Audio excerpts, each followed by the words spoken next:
നമ്മൾ പുതിയൊരു പാഠം പഠിക്കാൻ പോകുന്നത് ത്രികോണം. എല്ലാവർക്കും ത്രികോണത്തിനെ കുറിച്ചൊക്കെ അറിയായിരിക്കുമല്ലോ. നമ്മൾ പഠിക്കാൻ പോകുന്ന പാഠം തുല്യ ത്രികോണം. അതിനകത്ത് രണ്ട് ത്രികോണം തുല്യമാകുന്ന കാര്യം പഠിക്കാൻ പോകും. ഓക്കെ, അപ്പോൾ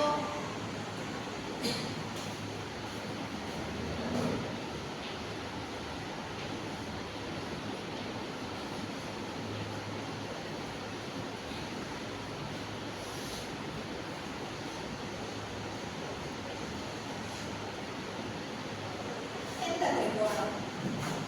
അവസാനം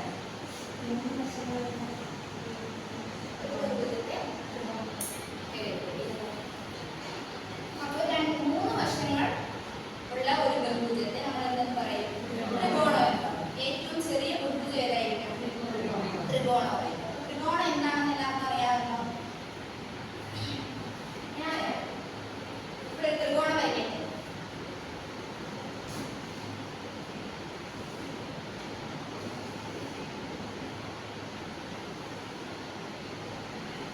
ഇതിനൊരു പേര് കൊടുക്കാവോ ആരെങ്കിലും? ചിത്ര ഒന്ന് നെയിം ചെയ്തേക്കാം.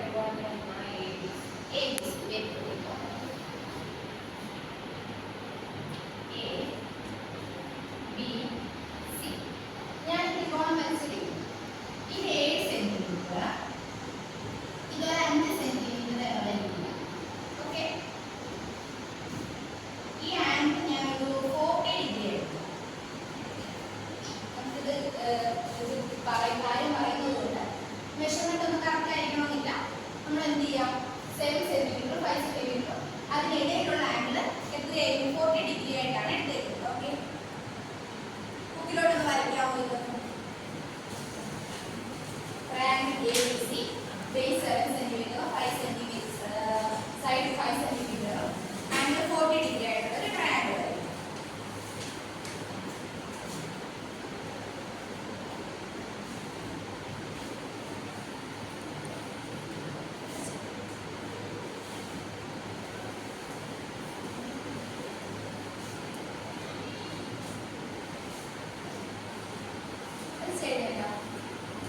ആർക്കെങ്കിലും ഒരാൾക്ക് വന്നിരുന്ന് ബോർഡ് വരയ്ക്കാമോ?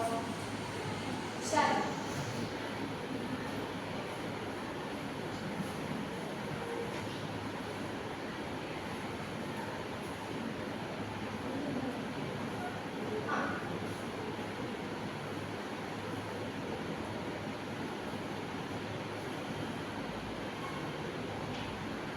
വേറൊരു നെയിം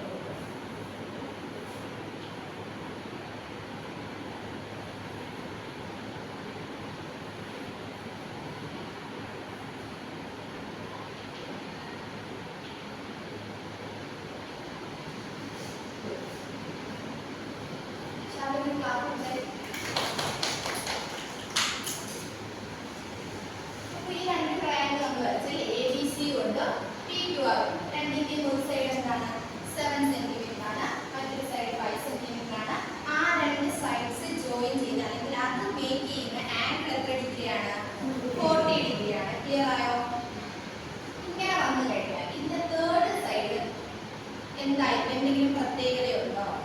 തേർഡ് സൈഡ് കണ്ടുപിടിക്കാൻ പറ്റുമോ? അങ്ങനെ എന്തെങ്കിലും സാധ്യത പറയാൻ പറ്റുമോ?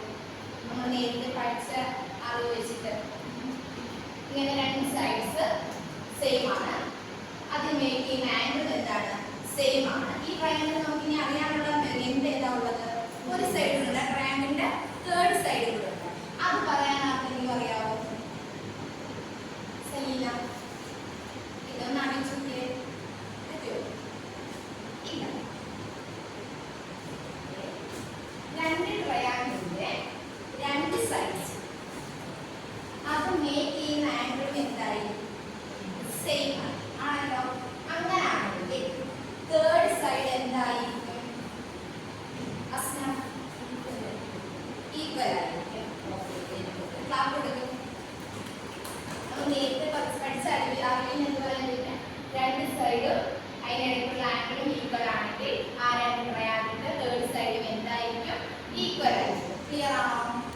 അങ്ങനെയാണെങ്കിൽ ഈ ട്രയാങ്കിൾ തമ്മിൽ എന്തെങ്കിലും പ്രത്യേകതയുണ്ടോ? ഇതിന്റെ ആംഗിൾസ് തമ്മിൽ എന്തെങ്കിലും പ്രത്യേകതയുണ്ടോ?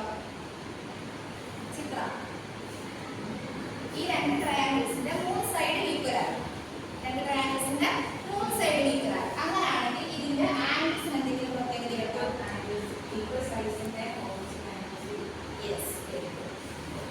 രണ്ട് ട്രയാങ്കിളിന്റെ മൂന്ന് സൈഡ് ഈക്വൽ ആയി. അതിന് ഈക്വൽ സൈഡ്സിന് ഓപ്പോസിറ്റ് ഉള്ള ആംഗിൾസ് എന്തായിരിക്കും? ഈക്വൽ ആയിരിക്കും. അങ്ങനെയാണെങ്കിൽ ഈ രണ്ട് ട്രയാങ്കിൾസ് തമ്മിലും നമുക്ക് കോമൺ ആയിട്ട് പറയാൻ പറ്റില്ല, നമ്മൾ പഠിക്കാൻ പോകുന്നത് അതാണ്. രണ്ട് ട്രയാങ്കിൾസിന്റെ മൂന്ന് സൈഡ്സ് അതിനിടയ്ക്കുള്ള അല്ലെങ്കിൽ ആ ഇന്റീരിയർ ആംഗിൾസ് എന്തായിരിക്കും? ഈക്വൽ ആയ ആ രണ്ട് ട്രയാങ്കിൾസും എന്തായിരിക്കും? തുല്യമായിരിക്കും. എന്തായിരിക്കും? തുല്യമായിരിക്കും. അപ്പൊ എന്താ പറയുന്നത്? രണ്ട് ട്രയാങ്കിളിന്റെ മൂന്ന് സൈഡ്സ് അതിന്റെ മൂന്ന് ആംഗിൾസും എന്തായി? തുല്യമായ ആ രണ്ട് ട്രയാങ്കിൾസ് എന്തായിരിക്കും? തുല്യമായിരിക്കും. ഓക്കെ ആണല്ലോ? വായിക്കാം, പറയാമെന്ന് പറഞ്ഞ കാര്യം. രണ്ട് ട്രയാങ്കിൾസിലെ മൂന്ന് സൈഡും മൂന്ന് ആംഗിൾസ് ഈക്വൽ ആണെങ്കിൽ ആ ട്രയാങ്കിൾസ് ഈക്വൽ ആയിരിക്കും. എല്ലാവരും ക്ലാസ് കൊടുത്ത് പാർവതി രണ്ട് ട്രയാങ്കിൾസിന്റെ സൈഡ്സും ആംഗിൾസും മനസ്സിലായോ? നമ്മൾ പഠിച്ച കാര്യം എന്താണ് പഠിച്ചത്? രണ്ട് ട്രയാങ്കിൾസിന്റെ മൂന്ന് സൈഡ്സ് അതിന്റെ ആംഗിൾസ് തുല്യമായ